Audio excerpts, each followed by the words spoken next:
Se nós nos lembramos bem, não faz muito tempo que, quando questionado sobre o crescimento da criminalidade aqui na Bahia, o governador do estado, o então governador do estado, né, isso começou ainda no governo anterior, com o governo Rui Costa, tentou responsabilizar a política do governo federal sobre armas de fogo. Tentou, de algum modo, responsabilizar os decretos sobre armas de Bolsonaro por uma suposta facilitação no acesso às armas, fazendo com que essas armas fossem parar nas mãos de criminosos e aí sim causando todas as mazelas que a capital baiana vem enfrentando ao longo dos últimos anos na questão da segurança pública. Aliás, a Bahia, há diversos anos, é campeã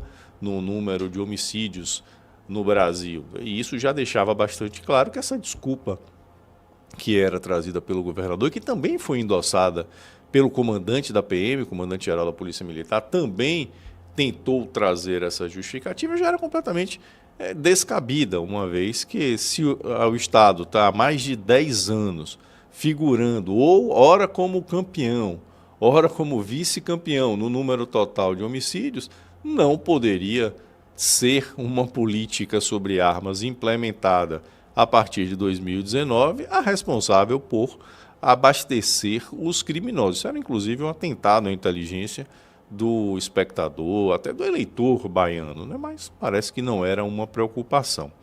Mas isso veio sendo repetido, né? Mudou o governo nos primeiros momentos do governo atual, já com o governador Jerônimo à frente do executivo estadual. Novamente as mazelas da insegurança pública baiana vieram à tona e mais uma vez essa desculpa fácil de que o problema eram as políticas armamentistas do governo anterior, que deixaram aí um legado de armamentismo desviado para a criminalidade, serem essas políticas as grandes responsáveis por armar os criminosos. Uma balela, nós sabemos que é uma balela.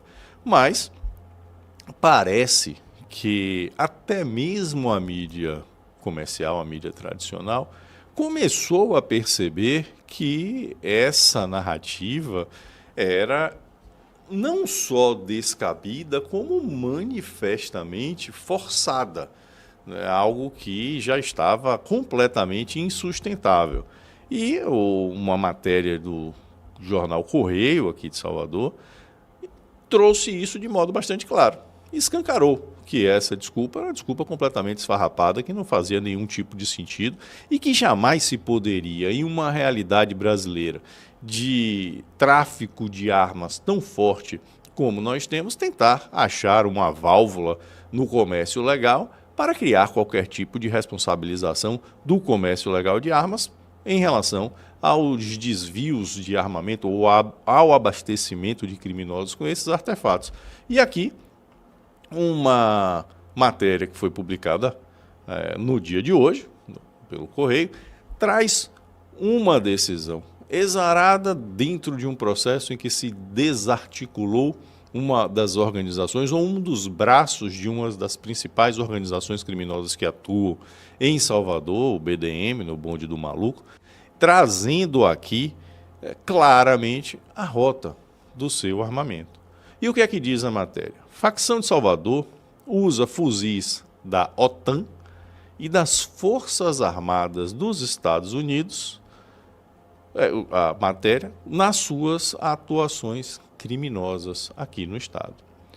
A facção pagou pouco mais de R$ 240 mil pelo contrabando do armamento.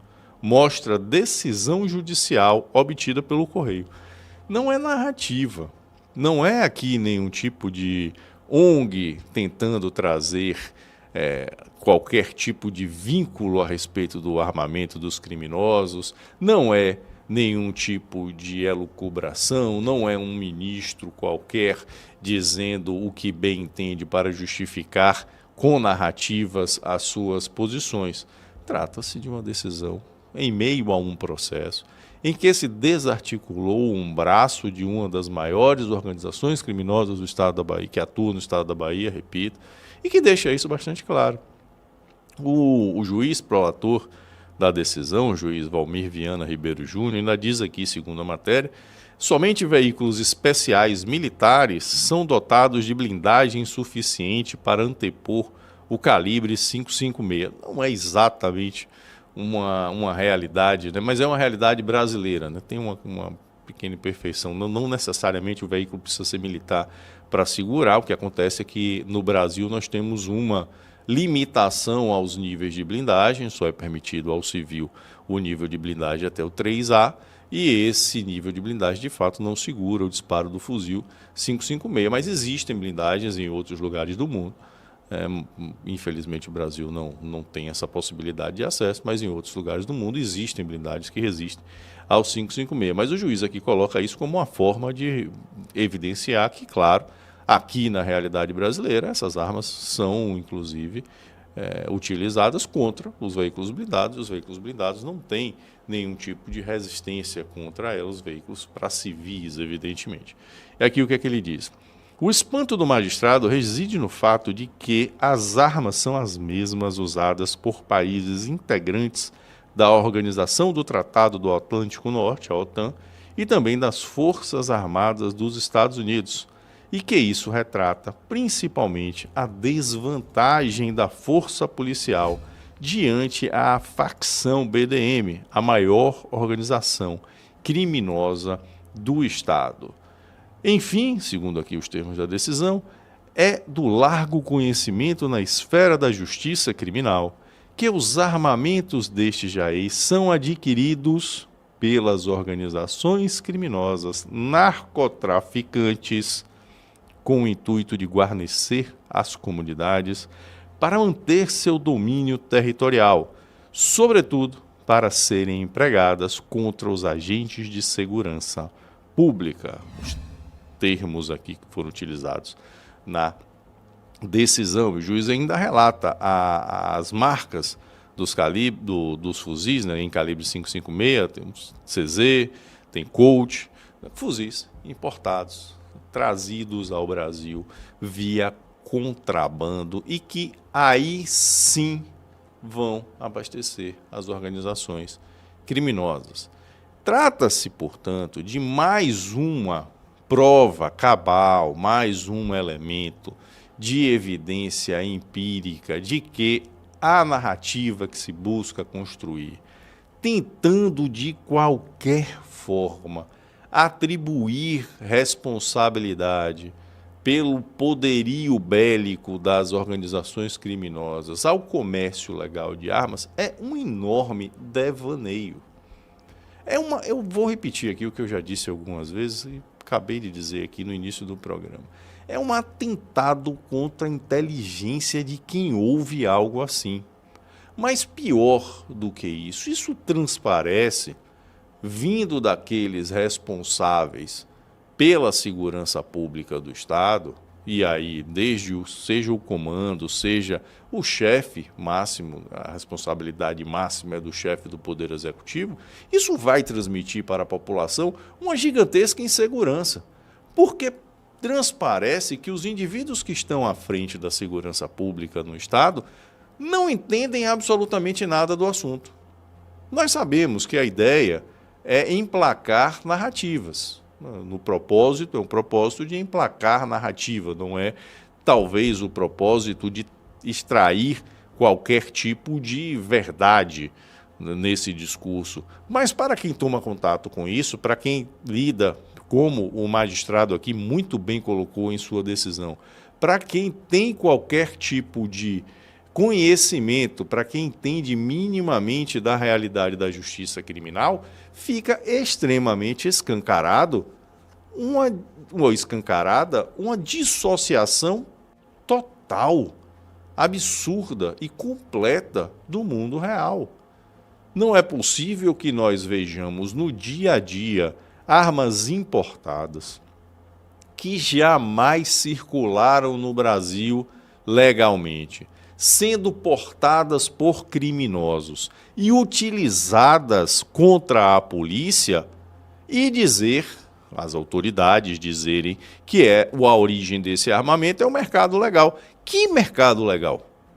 Onde um mercado que nunca teve essas armas circulando vai poder ser responsabilizado por elas chegarem às mãos dos criminosos? É absurdo, é absurdo.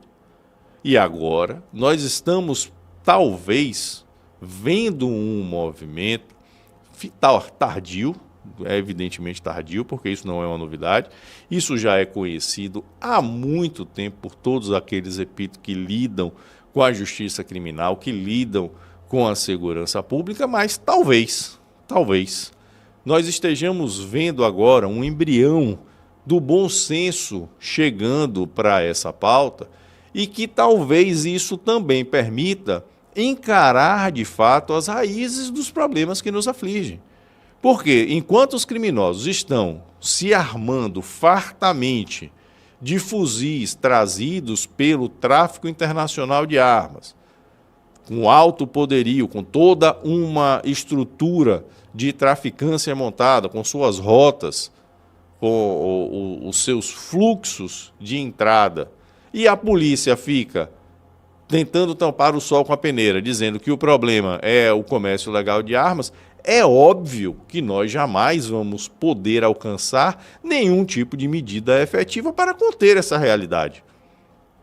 Se a gente for fazer um paralelo, né, com uma área comum, sei lá, uma área na medicina, é como alguém está cometido de dengue e o outro dizer que o remédio é quimioterapia. Não vai adiantar absolutamente nada. E pior, o efeito colateral da medicação vai ser muito pior do que o problema, vai agravar a situação do paciente. Então é isso que a gente tem que entender aqui no Brasil. As narrativas, nós sabemos que não vai dar para nos livrarmos dela de um modo muito fácil, porque elas predominam no espectro ideológico, que hoje é dominado também, está aliado diretamente ao espectro da política, né? Então a política ideológica é pautada em narrativas, então elas sempre vão existir, mas chega um ponto que essas narrativas começam a impactar diretamente no dia a dia do cidadão, na realidade que é sentida por aqueles que estão sob o manto do Estado. E é isso que está acontecendo agora. E parece, eu digo que parece porque até bem pouco tempo nós não víamos sequer matérias nesse sentido na grande mídia. Se ocultava esse tipo de coisa. Quando se tinha qualquer coisa que vinha sendo colocada como fruto da organização dos criminosos, o tráfico internacional, não era esse o problema, se havia ali a necessidade direta de responsabilizar de qualquer modo o cidadão que buscava uma arma para se defender. Então aqui, agora, talvez nós estejamos vendo o início de uma movimentação em um sentido mais racional, em um sentido mais técnico. Vamos esperar que isso seja verdade e que novas investidas na narrativa não sejam capazes de suplantar a realidade que é evidenciada por decisões como essa, repito, fruto de uma desarticulação efetiva de um dos braços de uma organização criminosa. Não é narrativa, não é pauta de ONG. Aliás, já a gente vai falar sobre ONGs e armamento com traficantes.